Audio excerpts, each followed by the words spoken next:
So it is October 21st. I've got about 5 days worth of vacation left. I want to use one of those days to kind of rest at home, so I'm gonna be heading right now. I'm heading. The plan is, you know, with wanted to do with someone you could do that whenever you what. So today is October 21st. Yesterday was the 49th anniversary of the filming of the Patterson-Gimlin film. So next year, 2017, will be the 50th anniversary. And you know us Bigfoot enthusiasts are going to party like no tomorrow then. But just 49 years ago, Roger Patterson allegedly filmed Patty, the Bigfoot, on the Patterson-Gimlin film. And it's another big day for me. Today I am returning to Falk. I am leaving Texas. It's been a fun trip. I got to observe some potential activity in Caddo Lake State Park, and I went to the Jefferson 15th annual Bigfoot conference. Got to meet a lot of incredible people there. It was a trip. It was a nice visit in Texas. I got to see my friends, the Orr family, down near Burleson, and explore their large property, farmland down in Hillsboro. I got to visit with some other friends, the Horsemans. I was with them for a couple of days, and I was around an area that was 20,000 acres of privately owned property out there, owned by an organization out there, and got to do a little bit of hiking around there. Got to have some great food. Both families just fantastic at cooking delicious meals. And now I'm on my way back to Falk. Gonna explore Mercer Bayou and the Sulphur River. I'm gonna get in the Sulphur River with my kayak, hopefully, tug bandit along. We'll have to watch out for alligators, but it's been a little bit cool the last couple of days, or the last couple of nights. So I'm hoping that that the alligators will be lying low. They won't be exactly as active as they usually are with this cold front that we've had. But I plan on being there for 2 nights. That's tonight, so I'll have a little bit of the evening to look around, and then tomorrow I'll spend the whole day out there exploring and driving around. I got my window fixed. I got my passenger side window fixed, and not only did I get the glass fixed, but I also got the motor fixed, so that's nice. Cost me a little bit, but to have a functional window so I can roll it up and down as Bandit needs, that's a good thing. So we're getting back into Arkansas. We're saying goodbye to Texas, and then we're going to be in Falk for a little bit, a couple of days, and then we're going to make our way and try to spend a day in the Ouachita Mountains up in Arkansas. I've met somebody at the conference that has opened up their home. We're going to visit them a little bit, and then we're going to camp around some areas where there's been some sightings. So we're going to give a few more nights here of a good Bigfoot investigation. We've taken the last couple of days off, took a little break, and visited my friends. But we are going to get back out there, and we are going to give this a final hurrah before the 8-hour drive back to Tennessee. This has been an incredible journey thus far, and as long as my leaky car can make it, then we'll be fine. I think I've sustained a little bit of vehicle damage. I went off the road in Burleson, and I hit some bumps, and as well as driving off-road on the Orr family's farm. I may have hit the bottom and dented it up a little bit. I've noticed some leaks coming out from the bottom. I've checked the fluids though, and all of them seem to be retaining the majority of the fluid, so it's just something I got to keep track of. I'm listening for sounds, listening for whining of transmission, listening for and looking for misfires of the ignition and stuff like that. We had a cold snap last night, so that the engine was a little bit hesitant to start this morning, but other than that, those things are to be expected anyway. And when you get a sudden change in temperature, I'm just looking at this vehicle, and I know that I pushed it farther than I probably ever should have. And I'm not exactly the best driver, and I probably could have avoided some of the damage that I have bestowed upon this here truck. But it's still chugging along. We're still going down the road. We still got a little bit of an investigation to do before we all head home. So, provided that the truck holds out and Bandit doesn't get eaten by an alligator, we should have a good final effort looking for Bigfoot, and then it's back home, back to Middle Tennessee, and back to work. And then I will only search for Bigfoot in the recesses of my own imagination. But until then, we still have a valid opportunity. A valid opportunity to look for him, not in our imaginations, but in the real wild world in the state of Arkansas.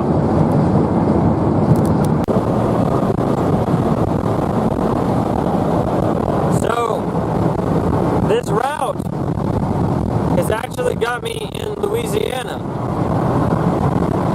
So, that's kind of neat.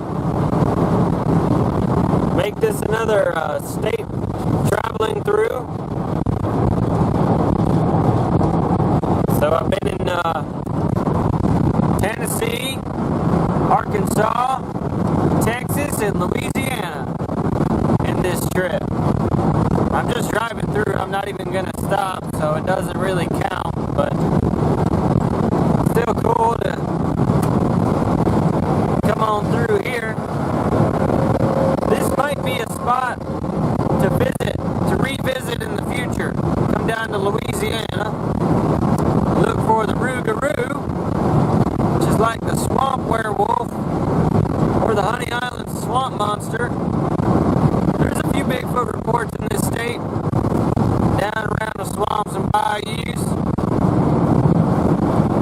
Not today, but maybe in the near future.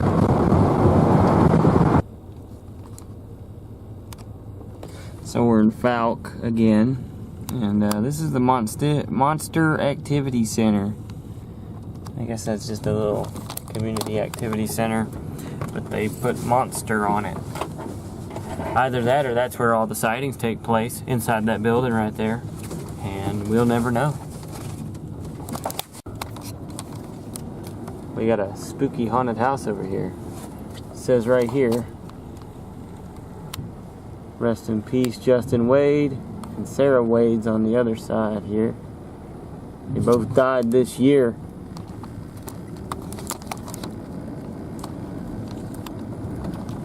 I think it was the Falk monster. What killed them?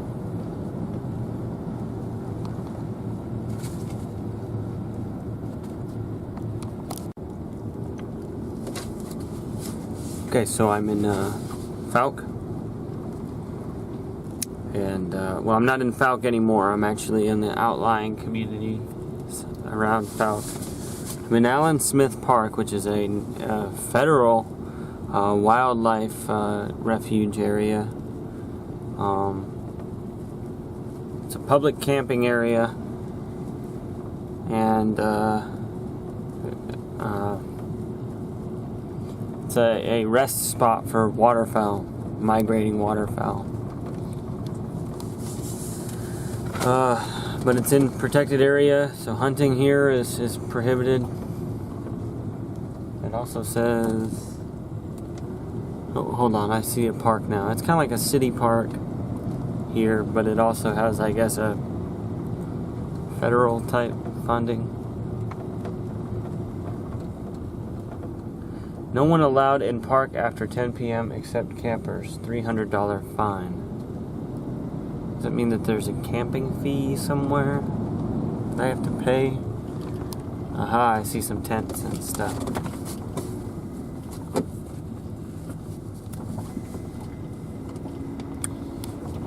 Well, campsites, pavilions, and observation deck. So I don't understand, like, if it's, there's got to be some type of payment or something required, because there's no fee entry, or there's no entry fee, and I don't know. We'll look around. Alright, so we're at Smith Park. Walking down by the water. There's a lake back here, kind of. Sulphur River kind of disperses through bayous and waterways, and there's a lot of water out here. I met some guys that are kind of half out here for fishing and camping, half out here keeping their eye open for the monster. So they'll be good company. I'll chit chat with them. Maybe we'll have a recording session with the podcast or something. And other than that, though, I mean, we're here. There's a pier. I'm walking out. We're gonna get a good look at the water. Keep an eye out for gators and things, but bandits running free right now. Not far from here is Mercer Bayou. I think I'm gonna drive out there a little bit later in the day. I'm gonna get organized, get my bed all situated, and we'll figure something out. I might actually hit the water out here. It seems like a good thing to do. Bandit sees something down here, though. What do you see, buddy?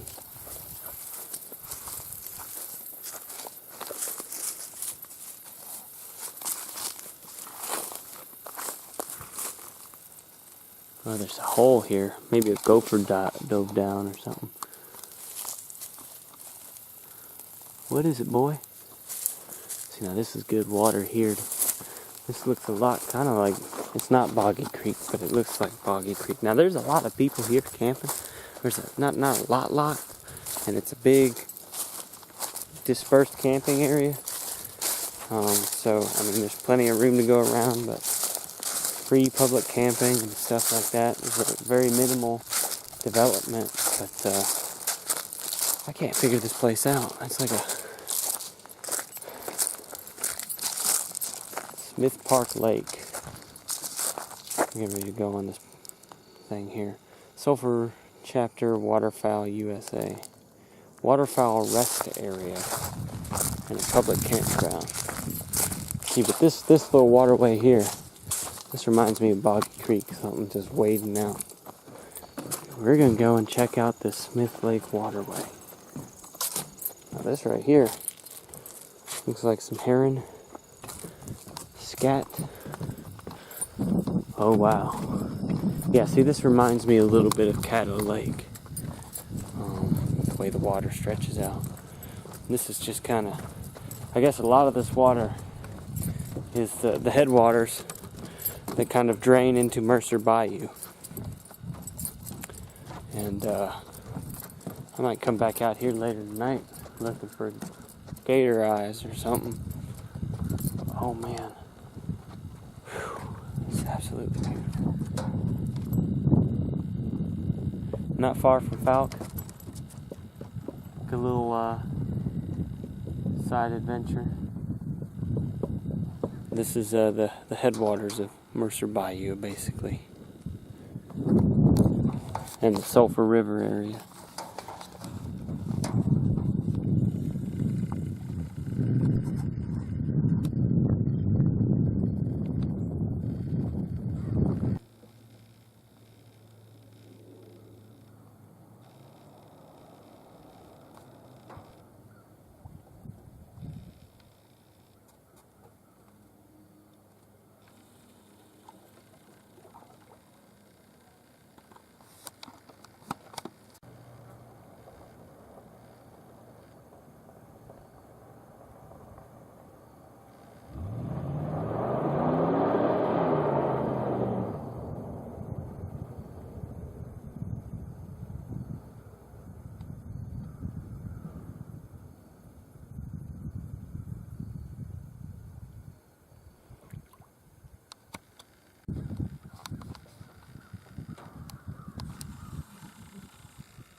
know it looks like slime or algae.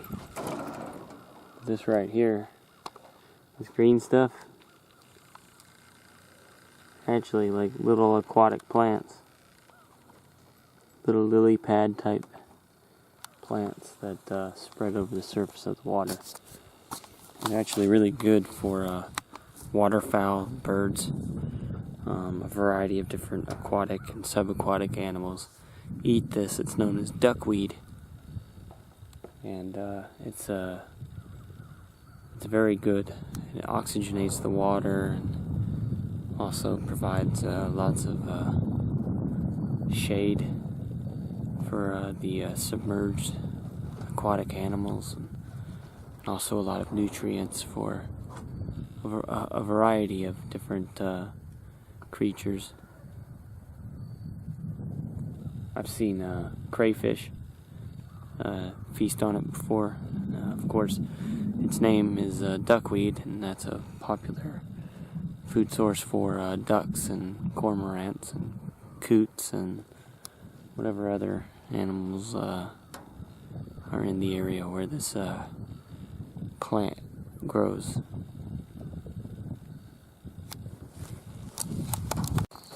Okay, so I was just driving down this road trying to find the bathrooms, and Bandit was getting nervous. Never saw anything on the road, never saw anything out here.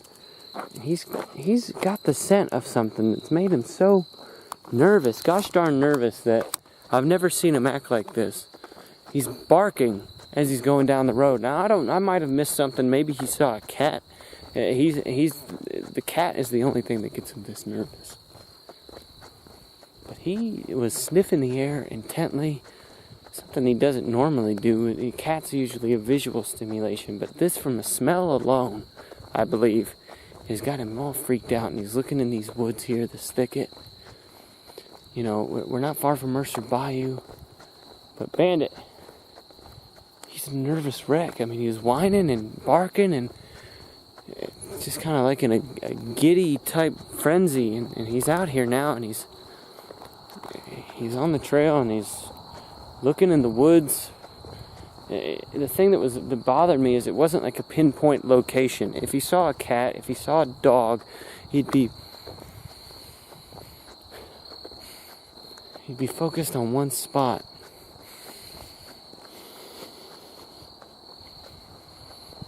And this was like he was almost unsure of which direction to look in. So that's why I think he smelled something, and look at him. I mean, he's sniffing the air there.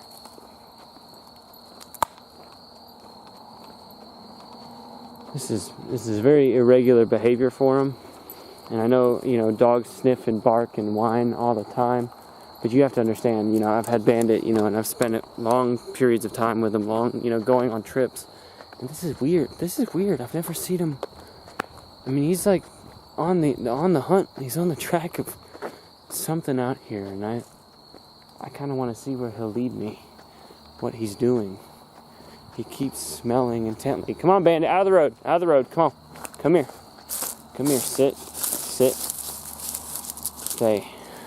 I don't know, I don't have a good definition of what kind of behavior he's exhibiting right now.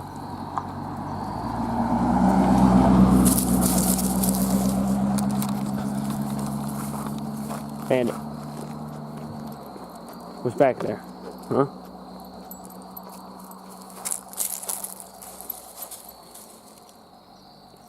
Get that thing. Go get that thing.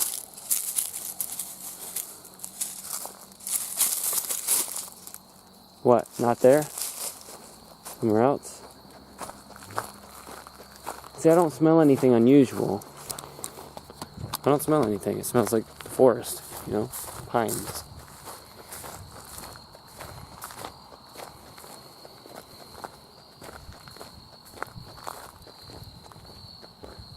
I'm recording and I'm keeping the film rolling in case there is a chance encounter of some kind, but of known animals or otherwise.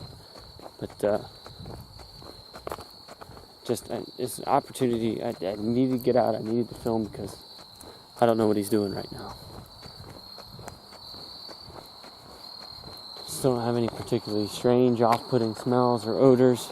But he's walking this way. Bandit! Where are you leading me, man? I don't want to just start walking down the road with you.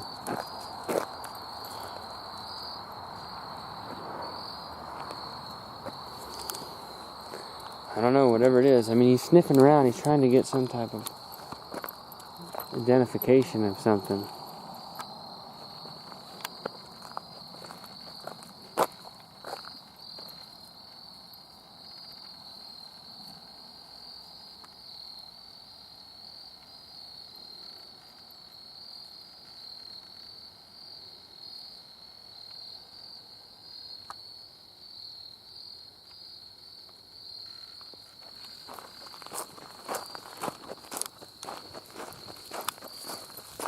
Right here. Come here, come here. Uh-huh.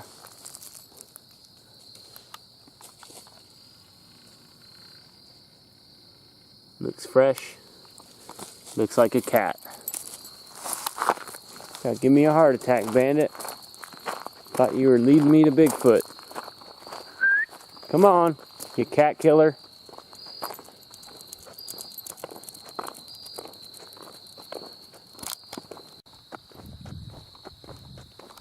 $16,900 acres of multi-use area. Sulphur River Wildlife Management Area. Bandit. This right here will lead me right into Mercer Bayou. This right here is Mercer Bayou.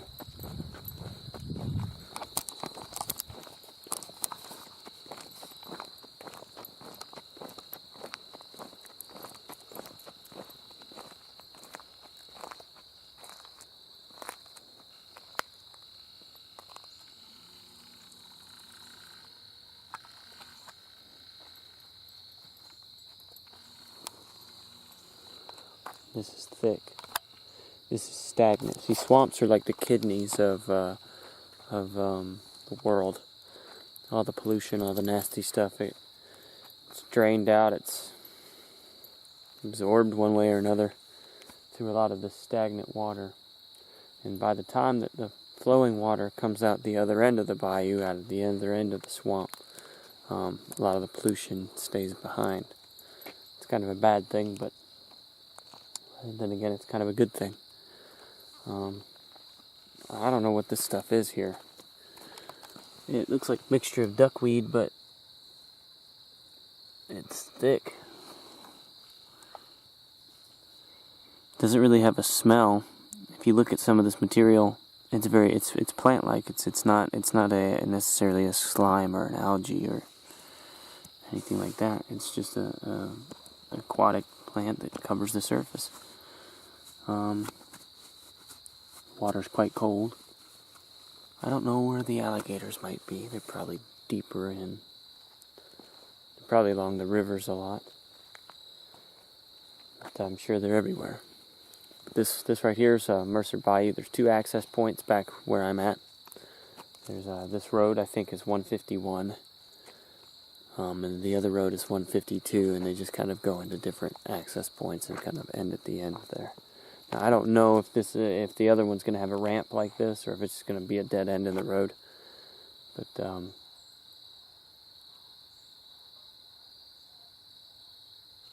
hear something back there.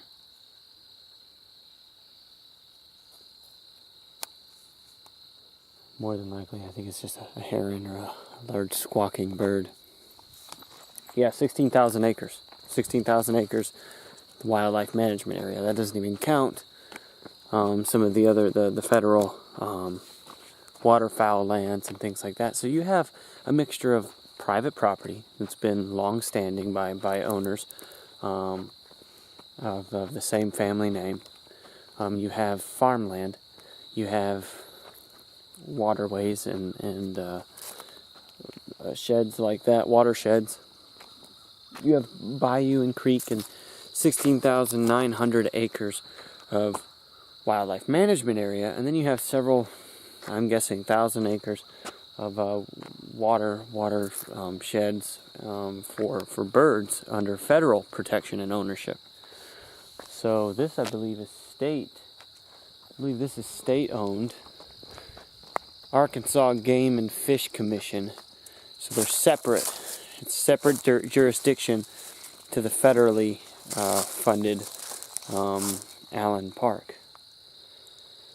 So there's a lot of land out here. A lot of land inaccessible to farmers, maybe. A lot of land inaccessible to hikers or people who want to walk. But a lot of accessible land and waterways for wildlife who aren't as concerned about boundaries.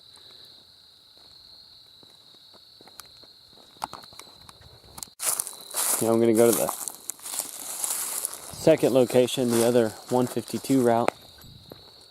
But before I do that, I want to try a knock out here. See if I can get anything. And then with the last waning light of day, I'll go to the other end of the bayou access and we'll see what happens from there.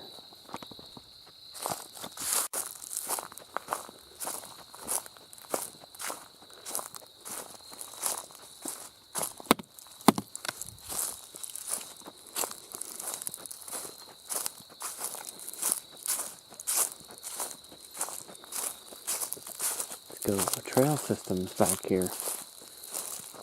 I might find a better stick.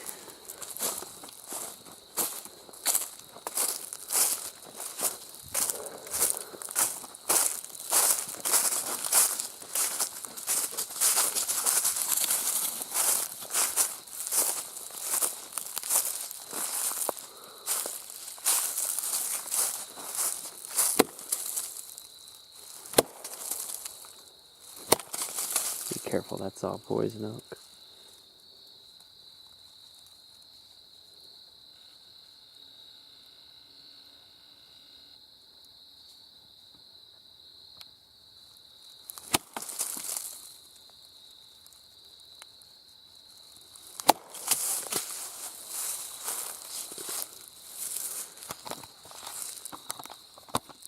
I didn't bring my recorder, my audio recorder.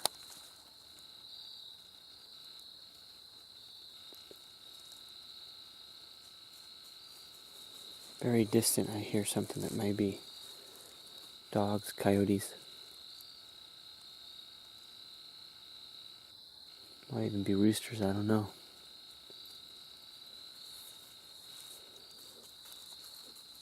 Okay, I don't have a lot of time to dwell.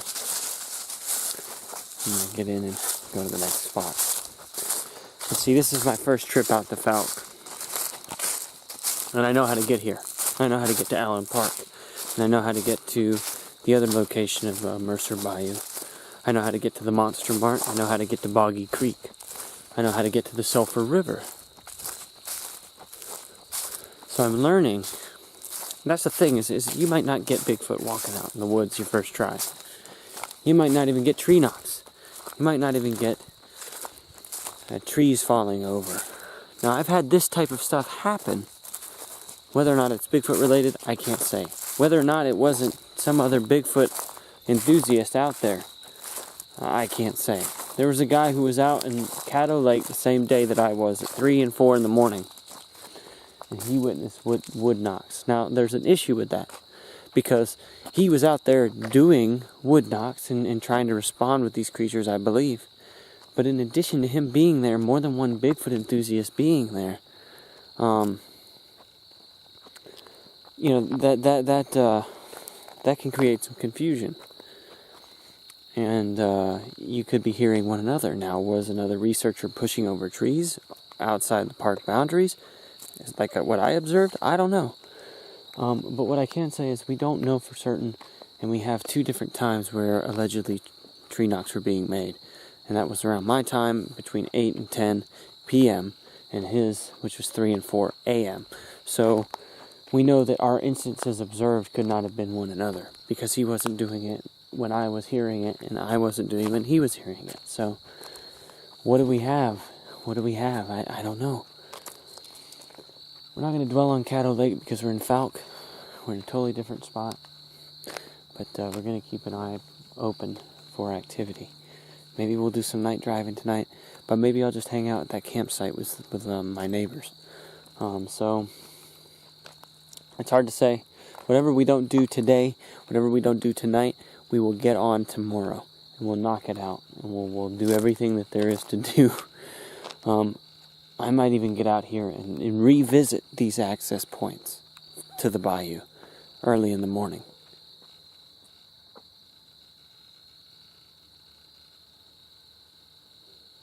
Here, what could be a dog?